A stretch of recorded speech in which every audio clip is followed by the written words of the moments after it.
Starting off, as I said, Russell Wilson was called out by former MVP Cam Newton. Cam Newton does a podcast now, just like every other former athlete, pretty much in the modern era in 2024. It's just what you do. You retire from football, you retire from hoops, whatever it is, start a podcast. And that's what Cam Newton has been doing. He's got 4th and 1 on YouTube. Also, doing some national media as well. Recently got signed to be on First Take with Stephen A, all that stuff. So he's doing his thing.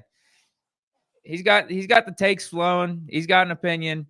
And this opinion right here is in regards to Russell Wilson. And he thinks that Russ's tenure with the Steelers thus far has been less about Russ carrying the Steelers and more about the Steelers carrying him.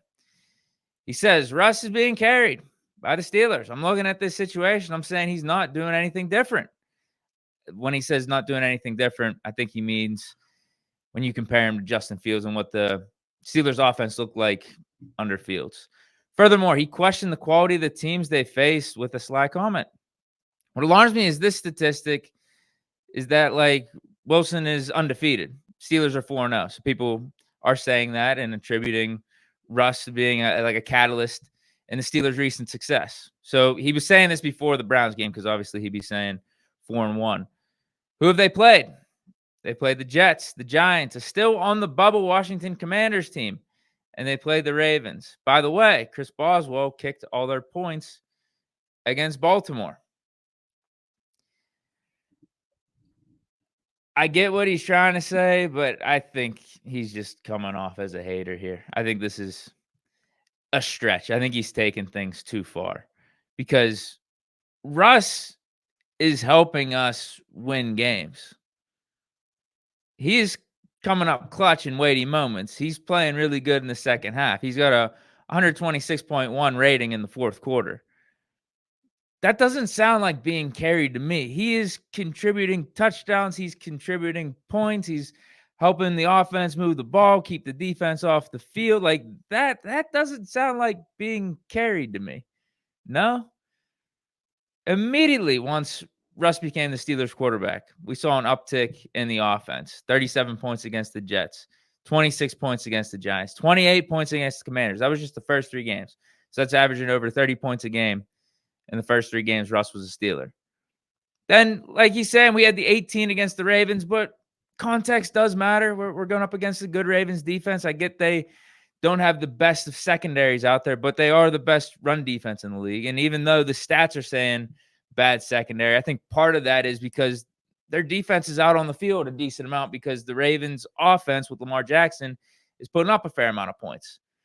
So if Lamar and Derrick Henry and the Ravens offense were able to sustain drives at a higher clip and have more time of possession and keep the defense off the field at a higher clip, then I don't know if their secondary would be as bad statistically. And just the fact they're putting up points. So if you put up points, then opposing offenses start abandoning the runs. They got to start airing it out to come back. So there's some context with all that too. But the 18 points against the Ravens, you got to look at the game flow. We didn't need to do anything crazy. We were up. We were in control for almost all that game. Ever since the beginning when Tucker was missing those field goals, there was no reason to be putting the ball in harm's way and taking crazy shots or crazy chances or anything like that. Now, yes, we do want to score more than 18. We do want to put up some points as touchdowns as opposed to field goals. But, man, sometimes you just got to win each game that's in front of you to the best of your ability, and the 18 points were enough to beat a Baltimore Ravens team. Always a tough game, AFC North division rival. Ravens are objectively a pretty solid team this year, so I don't think you can be knocking Russ that much for that either. I mean, yeah, he had to pick to Darnell Washington in the red zone, but I liked him taking a chance by throwing it up to him. We were complaining all last year that Pickett wasn't taking enough chances. Now we got a guy that knows what he's doing, or at least a guy that we could trust his decision-making, takes a chance, throws it up to a 6'8" tight end in the red zone with not many people around him. Yeah, I could live with that. I could live with it. And it didn't end up hurting us because Peyton Wilson got the pick a couple plays later on defense. So there's that, and then the most recent game, the Browns, we get 19 points. And we thought 19 was gonna be enough to win too before the final 3, 4 minutes of that game. That was one of those too where all bets are off. Once you hit, like, halftime, the first half wasn't going our way. We got a little unlucky with lack of the 4th down conversions. Boz was missing a field goal. So some stuff wasn't going our way. Russ did fumble, and then the snow happened, and you're just like, we got to find a way to get out of this stadium. We got down double digits in the second half, and we did. We came back. We found a way to get out of that stadium up 19-18 after everything was going against us. Russ led a game-winning touchdown drive right after the Nick Herbig fumble. The dagger to Calvin Austin across the middle. It was a great pass. We go up 19-18, like 3 minutes left. 3, 4. Actually, it might have been like 5, 6 minutes left. And then Jameis threw the pick. Like, the game was over. I thought the game was over. We did everything we had to get back in that game to win it. But then calamity of errors, final however many minutes. I'm like, yeah, I mean, it's not the end of the world, man. 19 points against the Browns. Again, do you want more? Sure. Boz missed the field goal, though. There was a blizzard in the second half. That affects things. So let's not go crazy here and act like Russ is getting carried. And even in that Browns game, that would probably be it's either the Browns game or the Ravens game. And I thought the Ravens offense still with the 18 points, that's 6 scoring drives. I know we want touchdowns, but that's 6 scoring drives. I'm trying to think which offensive performance or which game between the Ravens and Browns would you consider worse for Russ? Like, if you want to knock him in that Browns game, he still had 270, a touchdown, and no picks. 5 or 6 explosive plays. Had to deal with the blizzard in the second half.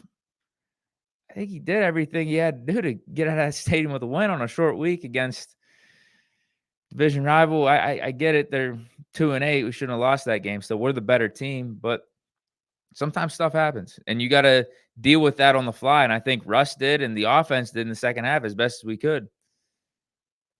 All that stuff that I just mentioned, that's Russ helping us win games, contributing to us win games, not necessarily being carried. So I think Cam is being a hater here. He's taking it too far. Yes, we need to clean up the red zone stuff. It's not like Russ isn't capable. He was one of the top red zone guys last year with Denver. I think he's benefiting a lot. And this isn't a knock on. This shouldn't be a knock on Russ. This shouldn't be taken as he's being carried. I do think he's benefiting from being in the Steelers organization and having Arthur Smith set up a system that is tailored more towards Russ as opposed to what he had last year in Denver. There's nothing wrong with that, but I think Russ is also helping the Steelers out. I think we did get an uptick with the offense when Russ was the starter that Sunday Night Football game with the Jets, and it's been that way ever since. We got a little bit of an uptick, but we have benefited from Russ as well. So, yeah, I think I get what he's trying to say, because if you look at what we did with Fields, we did have a 4-2 record. With Russ, over the last 5 games, we're 4-1, so not too far off. Fields, I'm telling you, we got good stuff from Fields. There was a lot of things I was liking with Fields, which is why I actually wanted to stick with him. I wanted to see if he continued to develop and reach that potential, reach that ceiling that we think he may be capable of. But you could see the difference once Russ got in there with the Jets. Just, he had more command. He had more control. But that's why I would have been intrigued in sticking with Fields, because I wonder if we keep giving Fields more time, more reps, more starts, more games, all that stuff. You keep giving him more experience, and maybe you open up the playbook a little bit more for him, because we've seen at times when we do open up the playbook for Fields, he can cook, he can do his thing. But there were little hiccups that you were concerned with, like ball security, fumble stuff with Fields. I just would have been intrigued to see what he could have continued to do for the rest of the season, because we were winning games with him, and I felt like he wasn't even scratching the surface of what he could be. But Russ, we did get a little bit of a spark in the offense whenever he became the starter. No doubt about it. So not being carried. No, I'm good. I'm good on that one.